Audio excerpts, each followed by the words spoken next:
raia. Jeshi anatafutaka mwingine jeshi.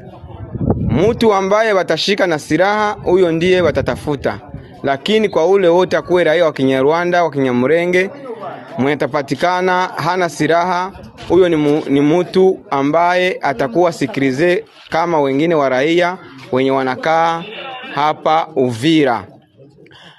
Hao watu ambao wanawasikiliza hapa, tuko na coordination ambayo inasimamia operation ya Sud Kivu, mkiwemo komanda opérationnel Rufa de Rufa, mkiwemo Kinise 1 akiwa ndani.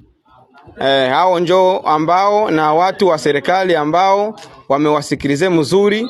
Hao njoo mnawaona hapa, wiko garde mzuri, hakuna shida yoyote, na kila mtu ajisikie kama iko huru na iko nasikilize ya mzuri. Asante sana.